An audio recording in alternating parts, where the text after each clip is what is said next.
नमस्कार दोस्तों, आप सभी का स्वागत है। देखिए, आज अपन 10th क्लास को लेकर बात करेंगे। 10th क्लास में अपनी जो पुस्तिका रहती है कृतिका भाग 2 जो रहेगी उसको लेकर अपन बात करेंगे और अपना पाठ जो रहेगा वो रहेगा माता का अंचल। देखिए, मोस्ट इंपोर्टेंट क्वेश्चन है।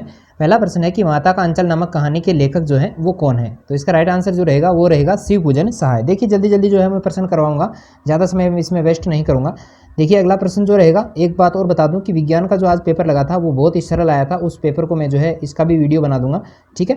तो चलिए देखिए, नंबर 2 पे जो है वो लेखक का वास्तविक नाम क्या था। तो लेखक का वास्तविक नाम जो था वो था तारकेश्वर नाथ। याद रहेगा, लेखक का वास्तविक नाम पूछे तो तारकेश्वर नाथ आपको बताना है। चलिए, हमारा तीसरा प्रश्न रहेगा कि लेखक गली में खिलौना लेकर जाते थे।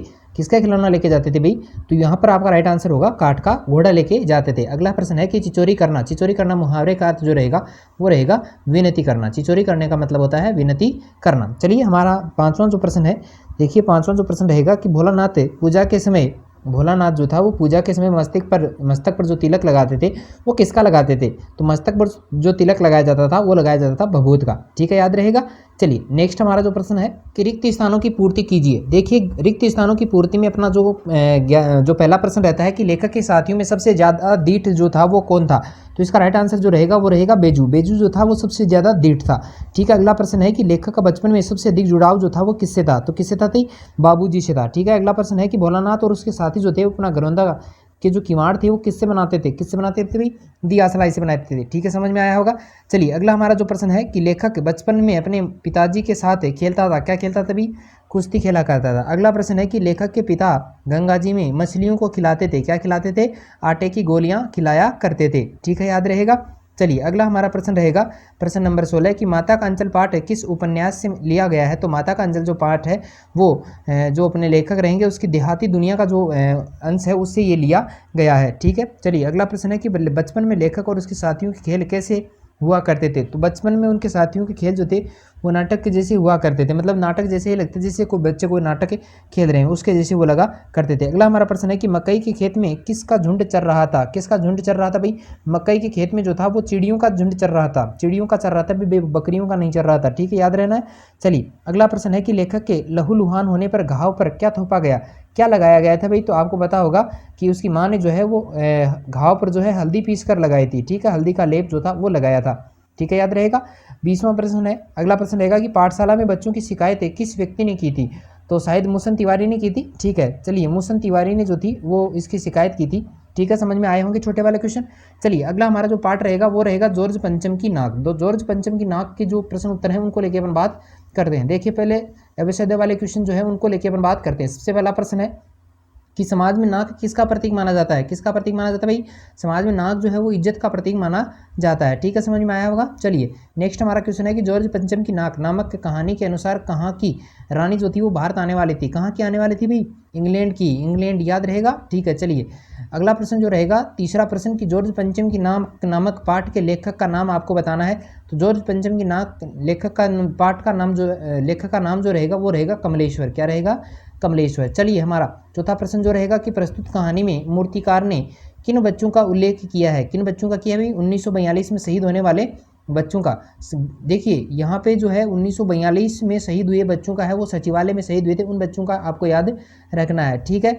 चलिए, इतना समझ में आया होगा मेरे ख्याल से। चलिए, नेक्स्ट क्वेश्चन हमारा जो रहेगा कि जॉर्ज पंचम की लाट कहाँ स्थित थी। कहाँ पर थी भाई? जॉर्ज पंचम की लाट जो थी वो राजपथ पर थी, दिल्ली में थी, ठीक है। अगला हमारा प्रश्न है छठा प्रश्न कि लेखक के अनुसार कुछ नाकों को उतार कर कहाँ पहुँचा दिया गया था। कहाँ पहुँचा दिया गया था भाई? अजायब घरों में पहुँचा दिया गया, ठीक है, समझ में आया होगा। चलिए, नेक्स्ट हमारा प्रश्न रहेगा रिक्त स्थानों की पूर्ति वाले प्रश्न अपन करते हैं। देखिए, रिक्त स्थान वालों में पहला प्रश्न जो आता है कि शंख इंग्लैंड में बज रहा था और गूंज में आ रही थी। कहाँ पर आ रही थी? हिंदुस्तान में। अगला प्रश्न है कि रानी ने हिंदुस्तान से रेशमी कपड़ा मंगवा कर हल्के रंग का सूट बनवाया, हल्के नीले रंग का सूट बनवाया था भाई, ठीक है, नीले रंग का सूट जो था वो रानी ने बनवाया था, याद रखना है। अगला प्रश्न है कि नई दिल्ली में शब्द था, सिर्फ क्या नहीं थी? नाक नहीं थी, याद रखना है। चलिए, सब नेताओं की नाकों का नाप लिया गया पर जॉर्ज पंचम की इस नाक से सब निकली, बड़ी ही निकली थी भाई, जो भी थे सबकी बड़ी निकली थी। चलिए, एक एक वाक्य में आपको जवाब देना है कि मूर्तिकार हिंदुस्तान के किस जगह के दौरे पर निकल पड़ा था। तो पहाड़ी प्रदेशों में पत्थरों की खदानों में निकल पड़ा था। ठीक है, अगला प्रश्न है कि 1942 में शहीद होने वाले बच्चों की मूर्तियाँ कहाँ स्थापित हुई थी, तो कहाँ पर थी भाई। चलिए मैं थोड़ा सा इसको ऊपर कर देता हूँ तो आपको अच्छे से दिख जाए। देखिए 1942 में शहीद होने वाले बच्चों की जो मूर्तियाँ थी बिहार के सेक्रेटरिएट सचिवालय सेक्रेटरिएट, ठीक है, याद रहेगा। चलिए अगला हमारा प्रश्न है कि जॉर्ज बेंजामिन नाग पाठ के अनुसार देखते देखते कौन से शहर का कायापलट होने लगा, तो नई दिल्ली का कायापलट जो था वो होने लगा था। चलिए अगला प्रश्न है 20वां प्रश्न कि अखबारों में किसकी चर्चा होने लगी थी, तो अखबारों में देखिए, अखबारों में जो थी किसकी चर्चा होने लगी थी, तो अखबारों में देखिए इंग्लैंड की रानी एलिजाबेथ द्वितीय जो थी उसके पति के हिंदुस्तान आने की जो चर्चा थी वो अखबारों में हो रही थी कि वो अपने पति के साथ में जो है वो हिंदुस्तान आ रही हैं। चलिए 20वां प्रश्न है कि मूर्तिकार किस तरह का कलाकार था। मूर्तिकार देखो पैसे से लाचार था और हार मानने वाला कलाकार नहीं था। ठीक है, ये सबसे बड़ी विशेषता उनकी रही है। चलिए हमारा नेक्स्ट पार्ट जो रहेगा वो रहेगा साना साना हाथ जोड़ी। तीन ही पार्ट अपने इस बार सिलेबस में, तीनों पार्टों के जो छोटे वाले क्वेश्चन है वो अभी मैं आपको करवा देता हूँ। ठीक है, समझ में आया होगा। देखिए अभी थोड़ा सा इसको जो है जूम आउट कर लेते हैं। देखिए यहाँ पर देखिए पहला हमारा जो रहेगा कि मधु कांकरिया का जन्म जो है वो किस स्थान पर होता है, तो मधु कांकरिया का जो जन्म है वो होता है कोलकाता में। कहाँ पर होता है भाई, कोलकाता में होता है। दूसरा हमारा प्रश्न रहेगा कि साना साना हाथ जोड़ी पाठ की विधा क्या है, तो यात्रा वृतांत ये एक माना जाता है। साना साना हाथ जोड़ी क्योंकि घूमने जाते हैं तो उसको कहते हैं यात्रा वृतांत। अगला प्रश्न है कि लेखिका के ड्राइवर का नाम क्या था, ड्राइवर का नाम आपको बताना है, तो जितेंद्र नौरगे था। ठीक है, अगला प्रश्न है कि साना साना हाथ जोड़ी की पाठ में किस शहर के सौंदर्य का वर्णन किया गया है, तो वो गंगटोक या गंगटोक जिसे कहते हैं या गंगटोक जिसे कहते हैं। ठीक है, याद हो गए होंगे। चलिए पांचवा हमारा प्रश्न रहेगा कि जितेंद्र ने देवी देवताओं के निवास वाले इस जगह का नाम क्या बताया था, तो उसको कहा था खेदुम, खेदुम को बताया था। ठीक है, क्योंकि वहाँ पर आज भी जो है पता होगा कि वहाँ पर कोई कूड़ा कचरा जो है वो नहीं फैलाता है। तो रिक्त स्थान वाले प्रश्नों में हमारा जो पहला प्रश्न रहता है कि साना साना हाथ जोड़ी पाठ की लेखिका है कौन है भाई, मधु कांकरिया है। हिमालय की तीसरी सबसे बड़ी घाटी की बात करें तो वो है अपनी कंचनजंगा। रकम रकम का अर्थ रहेगा तरह तरह का। जितेंद्र ने युमथांग घाटी में फिल्म की शूटिंग होने की बात कही थी, कौन सी फिल्म की हुई थी, गाइड फिल्म की हुई थी। ठीक है, गाइड फिल्म कौन सी है भाई, वही गोविंदा वाली है। गंगटोक का अर्थ होता है, क्या होता है, गंगटोक का अर्थ क्या होता है, पहाड़ होता है। क्या होता है भाई, पहाड़ होता है, याद रखना है। चलिए अभी अपन जो है एक एक लाइन वाले प्रश्नों को लेकर बात करते हैं। देखिए हमारा जो पहला प्रश्न रहता है कि लेखिका ने साना साना हाथ जोड़ी प्रार्थना किससे सीखी थी, तो ये प्रार्थना जो थी वो एक नेपाली युवती से उन्होंने सीखी थी। अगला प्रश्न है कि साना साना हाथ जोड़ी पाठ में किसका वर्णन किया गया है, तो साना साना हाथ जोड़ी पाठ में जो था सिक्किम की एक राजधानी है जिसका नाम है गंगटोक और हिमालय की यात्रा का वर्णन उसमें किया गया है। अगला प्रश्न है कि इस पाठ की लेखिका मधु कांकरिया की प्रमुख रचनाएं कौन कौन सी हैं, तो रचनाओं की बात करें तो जैसे पुत्ताखोर है, उपन्यास है, सलाम आखिरी है, खुले गगन की लाल सितारे हैं, बीते हुए अंत में। ये प्रश्न जो है नहीं के बराबर आएगा, यानी कि इसके चांस बहुत कम है, फिर भी जो है इसको मैंने शामिल किया है।